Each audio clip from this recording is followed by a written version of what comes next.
For today's video, kung nakita nyo yung before yung posting ko, ito tayo ngayon sa best property right now na pre-selling po siya. Kung mahilig kayo sa dagat, no? I will show you yung drone shot natin. Nandiyan na mismo yung dagat with white sand. Katabi siya mismo nito ang resort, no? So this is Elijah Seabridge Resort. So dito, this one will be a gated property. Ito gagawin yung guardhouse. And there is big concrete roads like this. Yeah. Then there will also be sidewalks. Yeah. So yan po is pag dinaretso nyo yan, papunta po yan ng highway. So around 3 to 4 minutes to highway. So accessible siya by car, by motorcycle. Yeah. Kung ikaw ay from Manila, so this property is only 1 hour and 30 minutes from Manila. And lalo pa yung bibilis kapag natapos na po yung ating Cavite-Batangas Expressway. So yung property natin, ang mga available, last 18 lots na lang po dito. So doon po siya sa may phase 2. Pwede ko po siya ituro. But for now, ipapalipad ko muna yung aking drone shot para makita nyo kung gaano bang kalaki itong property. And undergoing construction po siya. So last 18 lots po yan. May mga 150 square meter, 180, may 200, meron 220. So please watch our drone shot. In 3, 2, 1, here is the drone shot.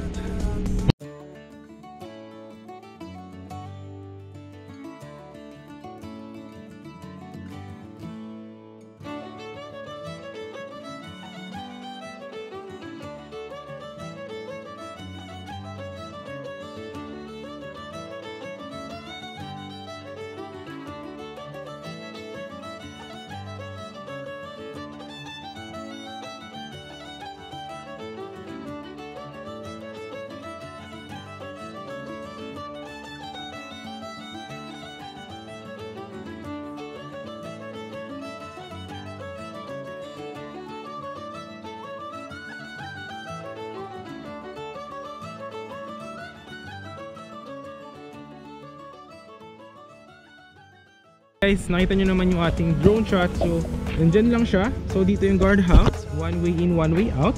So, napakalaki ng concrete roads po natin. And any house design upon full construction. Ayan. And actually, yung iba dito sa phase 1, may nagpapagawa na nga ng house. Ayan. So, mukhang malaking house yung gagawin. And yung mga drainage, ayan. Kompleto po yan. The next is lalagyan na rin yan ng mga muhon. So, yung developer na rin yung mag-aasikaso niyan. Then dito guys, magkakaroon din ng amenities like multi-purpose hall, yan, mga basketball court, yan, parks and playground. And then yun dito guys, ang kagandahan kasi paglabas mo dyan sa may highway, I will also show you yung video later on. So 3 to 4 minutes ay maraming mga hardware bilihan ng mga for house na mga projects or mga gamit. So tabi-tabi dyan, no? So hindi ka mahihirapan if you will be doing some house here. And pwede mo siya sa future, no? Ipa-Airbnb, no? Kaya good for ano siya, investment na at the same time tumataas yung price appreciation ng property. At the same time pwede rin siya magkaroon ng income, no? Potential income.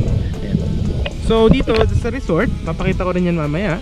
20% discount po yung mga clients or mga lot owners po dito. And meron yung swimming pool, meron yung bar, meron siyang resto, pwede kayo mag-overnight, no? So napakagandang resort po niyan. And swimming ka or mag-camping ka doon sa may beach. So ito yung phase 1 natin. And meron na rin siyang ginawa muna na line for electricity. And so papakita ko naman yung doon sa mga available natin na lots, no? Doon yung sa phase 2. Ayan. So talagang hindi binabaha po dito. And accessible, may mga tricycle din dyan palabas. And if ayaw naman dito mag-swimming, meron din mga ibang resort like Lago de Oro. And pwede ka rin magrenta ng bangka if you want to go to Little Boracay. Pag sinearch nyo sa Google, napakasikat po yan dito sa Calatagan, Batangas. Dahil sa pwede kang mag-snorkeling, pwede rin silang may mga fish feeding. Ayan, tapos pwede kang mag-rent ng balsa with your family. So napakaganda, no? So lakaran natin yung mga sa phase 2. So ganito din yung mangyayari dyan. Lalagyan din ng concrete roads na malalaki, no? Actually nasa mga 8 to 10 meters po yan, no? Then yan, may mga nagpapagawa na rin ng house. Pakita na natin saglit. Ayan oh, dami na, may ginagawa na doon. Kasi mga concrete road. Actually, ang kagandahan nito, mura pa kasi ang price dahil pre-selling pa lang siya, no? But once matapos yun, hindi natin malaman kung gaano kataas yung magiging price appreciation niya. Lalo't na meron dyan napakagandang beach, di ba? Tapos sa future, baka magkaroon ng mga banana boat dyan, diba? Dahil napakalapit pa sa Manila. And pag natapos na yung Cavite Batangas Expressway, naku, napakabilis na lalo pumunta dito. From your SLEX, from Manila ka, Skyway to SLEX to Calax to Cavite Batangas Expressway, diretso ka na dito. So ito, kakaroon din yan ng concrete road dito. From there, yun yung guardhouse lang, oh, diba? Galing ko yung kotse ko. So dito, tapos dyan may access. Nagagawan din yan ng iba pang access para sa mga lot owners, no? Para meron silang swimmingan na maganda with your family. Halimbawa, your diba, investment mo dito o weekend, retirement lot mo, then pwede kang mag-swimming para matanggal yung stress. If you are from the city, napakaingay na syudad, pollution, dito meron kang peace of mind. And ang hangin dito is talagang probinsya feels. And tapos malapit lang din pala sa bayan ng Kalatagan, kasi mga around 10 minutes sa bayan ng Kalatagan. So pwede yun, hospital, schools, ano? Tsaka meron ding mga yung tawag nito, municipal hall, yan. So yung mga lots natin na available is nandun lang, magkakatabihan, may mga 150, may mga 200. Tapos yun ang video, kitang kita mo na. And malapit na yun, kung search mo nga sa Google, Little Boracay, ang ganda dito guys, magkakatabi. Tsaka meron din na 200. Actually dito may isang available dun eh, may isang available dyan na 150 square foot. Tapos ano yan, lalagyan pa yan ng perimeter fence palibot ng property, no? Undergoing construction yan. So yung kagandahan guys dito, tingnan nyo naman, talagang yung drainage malalaki eh, no? Inaayos talaga at malalim yung kukay, talaga naman sure yung ating underwater drainage system. At nakita nyo, talagang nilalagyan ng mga bato, then lalagyan pa yan, papadaanan pa yan, tsaka yan bubuhusan ng semento talaga para naman matibay yung ating mga concrete roads. Yun, nakita nyo naman, diba? Tapos yan, actually dito may available dito sa gitna mga 200 square meter, no? Tapos yan dagat na actually yan eh, ayun, no? Yan, dyan gagawin yung isa pang free access ng mga lot owners na may swimming area. So white sand din siya gagawin, kasi yan eh, ano yan eh ngayon, mga mangrove pa. Pero later on kapakita ko dyan, dyan may gagawin yung swimming area, tsaka doon so may resort, no? Pwede kayo doon swimming. Ito, may available din dito, pakita ko sa inyo.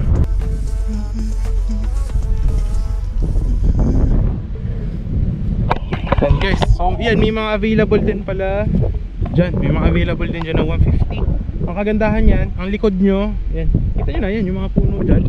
So lalagyan lang yun ng perimeter fence, no? Then yun, any house design, andyan siya. Ito yung mga drainage, yan. So yan, andyan mismo, yung puno. So dyan, mga 150 yan. Kaya malaki actually, no? Yan yung sample na isang 150, oh. So kadalasan nyo yung 10 by 15 meters, eh. May stick na yun dyan. Kita nyo yun dyan, yan, makikita. Ayan, so 10 meters by 15. Ayan. So tapos dito yung concrete road yan, oh. Ayan, so kagandahan yan, talagang inaayos yung lupa para maganda yung pundasyon. At yun yung mga drainage, ayan, oh. Tapos ayan siya, yung ating equipment.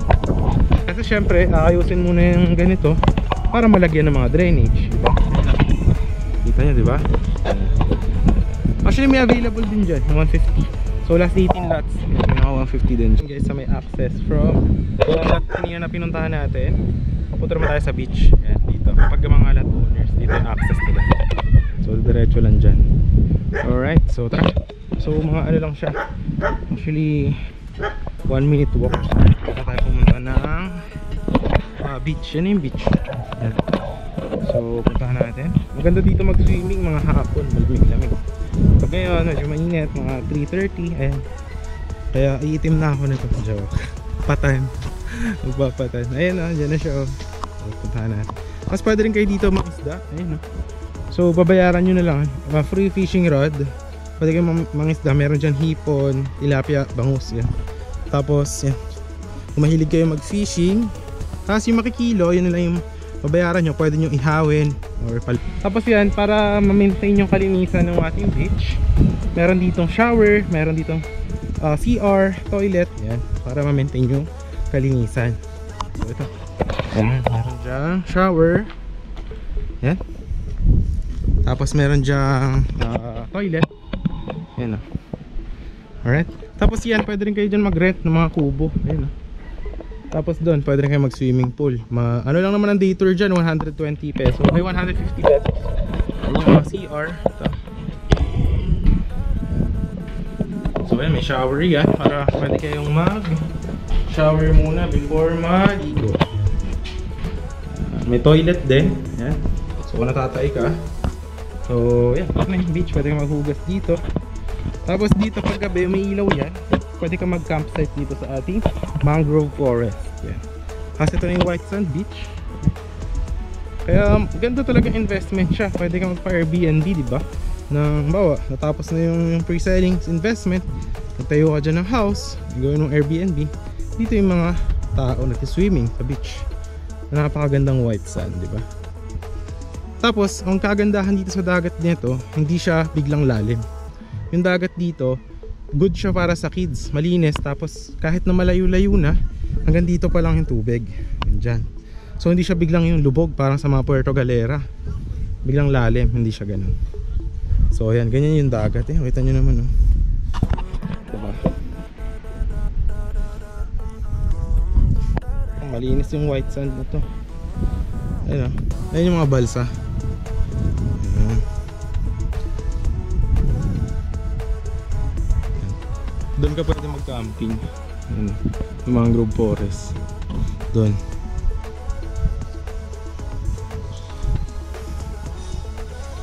Yan yung dagat, oh, tinan nyo. Malinis siya. Tapos, ito white sand talaga. Tapos ito, yan, pwede kayo mag-rent na ito, yung balsa.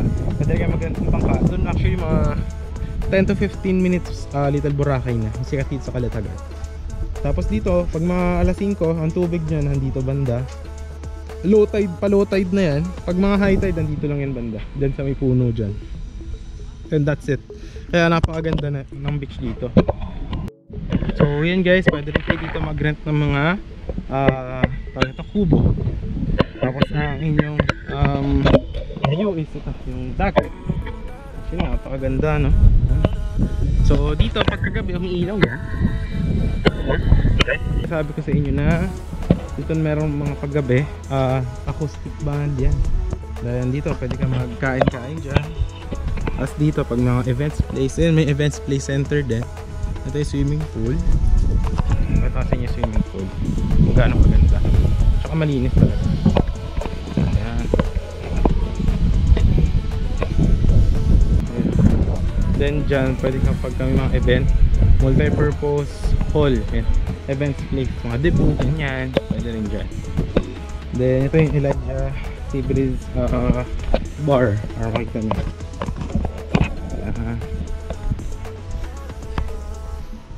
Siya. Tapos kompleto din to ng mga shower andun. Saka pwede rin kayo mag-overnight dyan, mura lang. Ito yung Seabreeze bar. Ayan. Ayan. So yan, pwede ka dyan mag-relax. May mga cafe.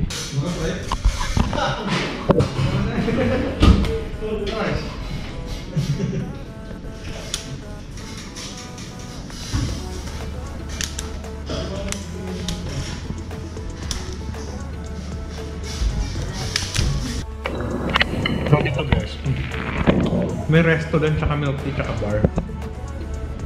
So ako more than milk tea kasi nakikita ako. Kaya meron lang yung mga pagkain.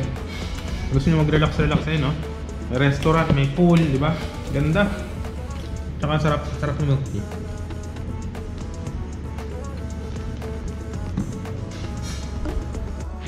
Tapos guys dito, di ba tapos na mag-milk tea, dito may restaurant din. Right. Pag bored kayo sa bahay nyo, pwede kayo mag-restaurant, tsaka swimming pool, tsaka bar. Tapos dyan nyo pwede mag-overnight. One story villa. Tapos dito yung parkingan. Actually maganda dito sa property na to. And yun, pabalik na ulit tayo dun sa may guardhouse, no? So yun, kung nagustuhan nyo, kindly hit yung thumbs up natin, share, and syempre huwag mo kakalimutan subscribe ang ating channel for more upcoming videos. So ito, yun dyan na yung maging guardhouse nya. So yun, maraming salamat sa panonood. I hope you are having a great day and ingat po sa lahat. Have a nice day and God bless.